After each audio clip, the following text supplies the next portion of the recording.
Nous allons parler aujourd'hui de tout ce qu'il faut faire et ne pas faire pour organiser et préparer au mieux ton mariage.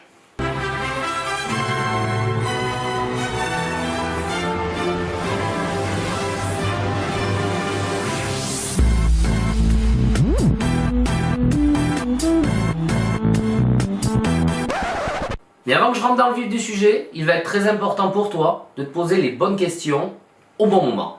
Poulet fleur, plutôt rose ou orchidée, qu'est-ce qui est le mieux? D'arriver en calèche à la mairie ou plutôt à dos d'éléphant? Erreur! Mais d'abord, je vais répondre à la première question qui te vient en tête actuellement. C'est qui lui? Pourquoi il me donne des conseils? Alors pour te la faire courte, je me suis marié il y a 5 ans, c'était très bien. Ce n'était pas parfait aux yeux de tout le monde, mais c'était parfait à mes yeux. En plus de ça, j'ai plus de 200 mariages à mon actif. Avec mon équipe, j'interviens sur les domaines suivants: sono, photo, vidéo. Je suis donc plongé au cœur du mariage. Donc je pense, t'apporter quelques petits conseils à toi qui vas te marier pour la première fois. Comme je te le dis dans le titre, tu vas avoir 9 points très importants. En premier, il y a le budget, qui est étroitement lié avec le second point, qui est le nombre d'invités. Il faudra aussi trouver une salle. Ensuite, il faudra fixer une date, trouver un traiteur, un DJ, un photographe. Je ne te parle même pas de vidéo pour le moment. Puis viendra ensuite tout le reste, c'est-à-dire robe, costume, fleuriste, etc., etc. Si tu comptes bien, il n'y a que 8 points pour le moment. Car en 9e position, je te donnerai toutes les règles primordiales pour bien choisir tes intervenants. Faut que tout soit parfait!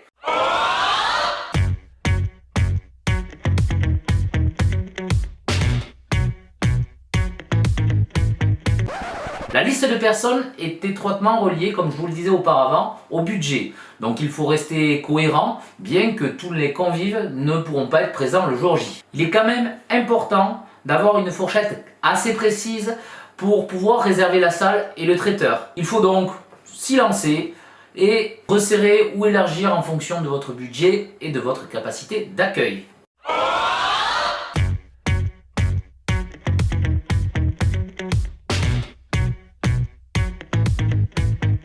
À moins d'être utopiste ou d'avoir un budget limité, il ne faut pas vous envisager que vous allez tout pouvoir réaliser.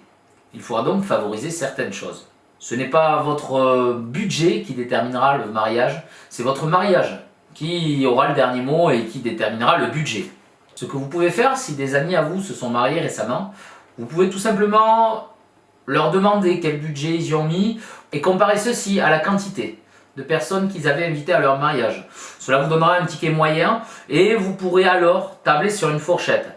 Ne rêvez pas, ça ne sera pas exactement le même budget car ça ne sera pas exactement le même mariage. Comme je vous disais, le nombre d'invités va le faire énormément varier. Mais pas que. Le nombre d'intervenants va être également un facteur essentiel au budget. Il est quand même très important de garder son budget en tête, même s'il est que très rarement respecté, car ça vous évitera en revanche de doubler votre budget.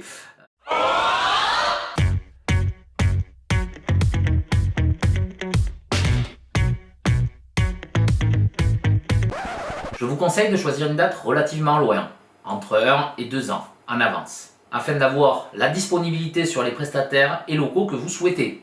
Il est toutefois possible de préparer son mariage en seulement 3 mois. C'est par contre souvent hors saison. Juillet-août sont les mois les plus prisés pour les mariages. Pourquoi?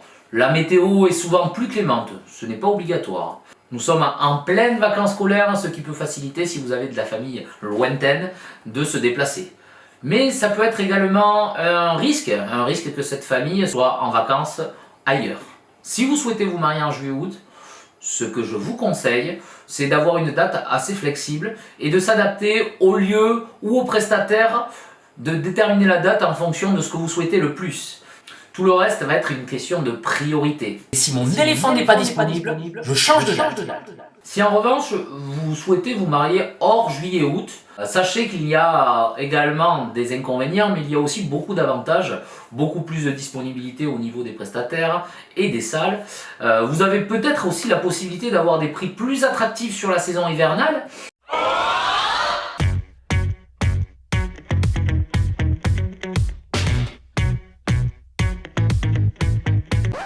Chaque marié choisit une salle en fonction de l'un de ses facteurs. Il y a 4 facteurs à prendre en compte pour bien choisir une salle. L'ordre d'importance dans lequel vous placerez ces facteurs vont déterminer la salle que vous allez choisir. Premier facteur, la taille.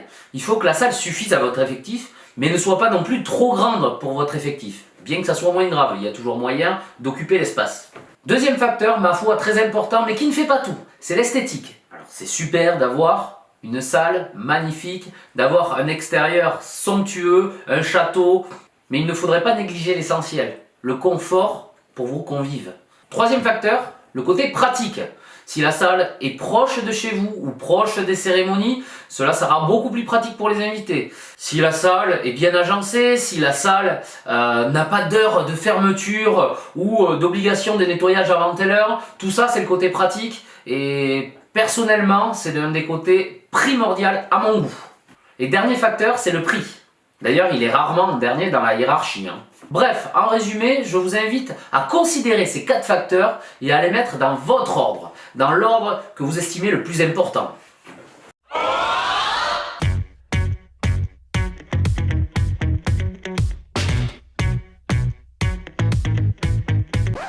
Dans un premier temps, je vous invite à voir ce que vous voulez, vous.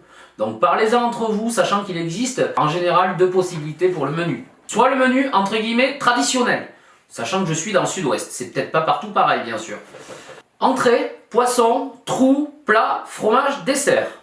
C'est sûr, tu auras bien mangé, tu n'auras pas faim en sortant. Par contre, c'est parfois pas évident de se lever et de danser une fois que tu as tout enfilé.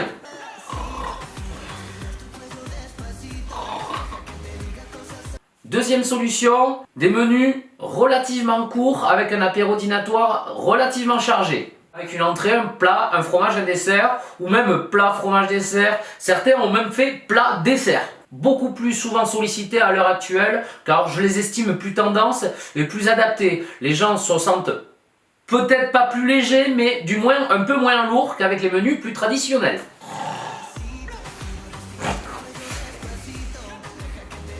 De plus, tu peux profiter davantage de l'apéritif, c'est quand même un moment où tu as le temps de parler avec tout le monde. N'hésitez pas à mélanger les menus si le traiteur le permet. Je préfère ça en entrée, puis ça en plat, est-ce que c'est possible? Au pire, vous aurez une petite plus-value, au mieux, vous aurez exactement ce que vous voulez.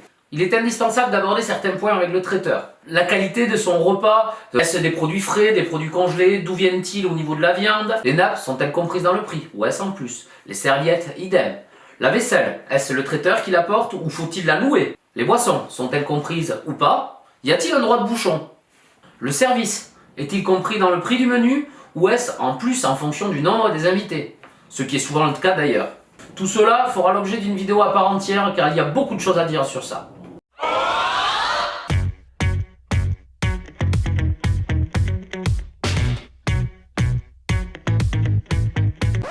C'est un domaine que je connais bien et qui est souvent sujet à polémique. Tout le monde t'a déjà dit « on a été à un mariage, le DJ c'était une horreur ». Des anecdotes sur les DJ, il y en a plein. Je vais essayer de vous dire comment faire en sorte que votre mariage n'en soit pas une. Méfiez-vous, c'est un domaine de beaux parleurs et ils sont parfois bien meilleurs à vous parler à vous qu'à parler au micro le jour J. Eh mec, moi j'arrive à mixer avec mes pieds, regarde. Je vous conseille de leur demander des photos de leur installation. Il ne faut pas juger un livre à sa couverture, je le sais, mais ça vous permettra d'avoir une idée de ce qu'il lui apportera le jour J. Méfiez-vous des prix trop alléchants. C'est souvent que les personnes débutent, et le mariage ce n'est pas un domaine de débutants. C'est ton mariage, je te rappelle. Ou que les personnes n'arrivent tout simplement pas à travailler. Il faut se demander pourquoi. Demandez également la fourchette horaire. Ça vous permettra de savoir jusqu'à quelle heure le DJ sera là. Demandez également le nombre de personnes qu'ils seront. Le DJ n'est souvent pas tout seul. Et s'il faut les nourrir, il faut bien sûr prévenir le traiteur.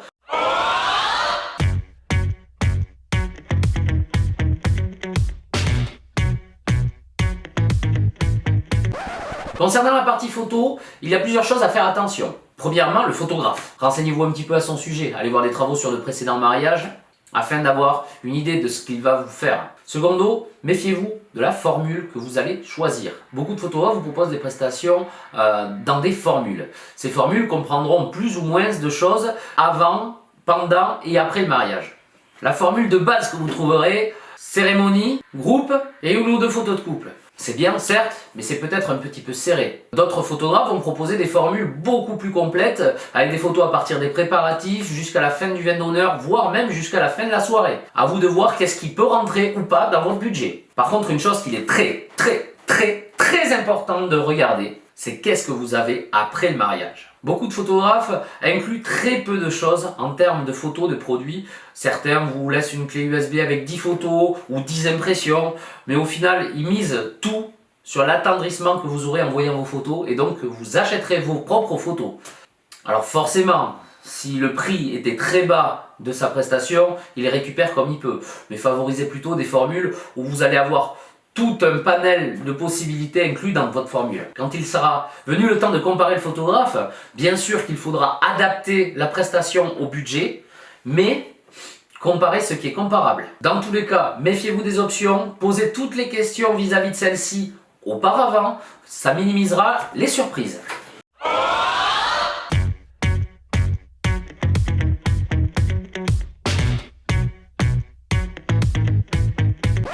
Pour continuer, la robe et le costume. Là, plusieurs solutions sont possibles. Votre budget sera la clé.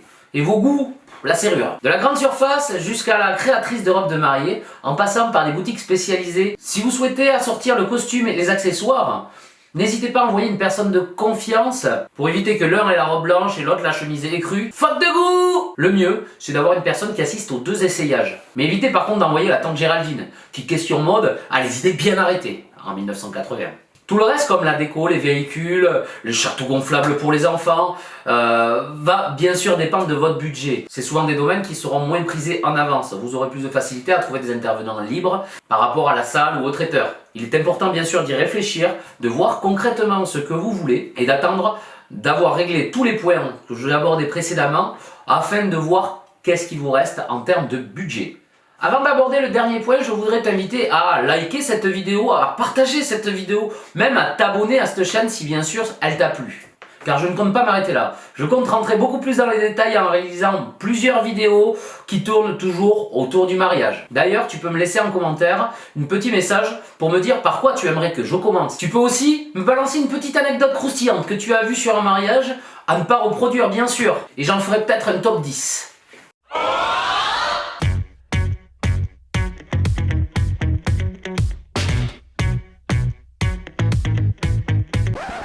Alors j'en ai déjà parlé précédemment, mais là je vais vous donner des conseils pour ne pas se tromper sur le choix des intervenants. Alors tu vas me dire, tu peux prendre un wedding planner. Wedding planner. Wedding planner. Ouais, enfin quoi, une personne qui t'organise ton mariage quoi. Il va d'ailleurs souvent appliquer bon nombre de mes conseils. Et pour le reste, il a l'habitude de travailler avec certains intervenants, ce qui va minimiser les surprises. Sinon, si tu décides de te charger de sélectionner les intervenants, voici ce que je peux te conseiller. Premièrement, tends l'oreille. Autour de toi, il y a forcément une personne qui s'est mariée ou qui assistait à un mariage récemment. C'est le meilleur moyen d'avoir une opinion la plus proche de la réalité possible. Et donc pas de faire simplement confiance au bon parler de ton intervenant. Dans un second temps, je te conseille de faire très attention, mais alors très attention à ce que tu pourras trouver sur internet. Car des plateformes existent, je ne citerai pas de nom, dans lesquelles bon nombre d'intervenants sont répertoriés. Ces intervenants ont simplement une parution à payer afin de pouvoir paraître là. Ils ne sont absolument pas jugés sur leurs compétences ou sur la vie que laissent les gens. Le seul critère est le prix. Ensuite, même si ça peut paraître évident, je te conseille de voir plusieurs intervenants pour le même domaine. Autre domaine, rencontre les intervenants. C'est très important de te faire ton opinion, de voir si le feeling passe. C'est beaucoup plus agréable tout de même d'avoir une personne avec qui tu t'entends bien le jour J. C'est ton mariage, je te rappelle. Hein. Autre chose, du coup, tu t'es rendu compte si le feeling passait ou pas. Ben, c'est important de savoir si ça sera vraiment la personne que tu auras en face de toi le jour de ton mariage. Puisque certains intervenants peu scrupuleux, quand ils trouvent mieux ailleurs, ils t'envoient quelqu'un d'autre, un collègue, un confrère à eux. Ça peut t'éviter une mauvaise surprise le jour J. Je ne dis pas que le travail sera moins bien fait si c'est quelqu'un d'autre. Je te dis simplement, minimise les surprises. N'hésite pas à demander conseil aux intervenants que tu as déjà sollicités s'ils ne connaissent pas un autre intervenant dans un autre secteur. Car les intervenants vont croiser beaucoup d'autres intervenants et du coup pouvoir se faire une opinion précise sur l'expérience, le professionnalisme, la qualité de travail. Allez, ma vidéo touche à sa fin. Si tu as aimé cette vidéo, n'hésite pas à me laisser un petit pouce bleu et on se reverra très bientôt.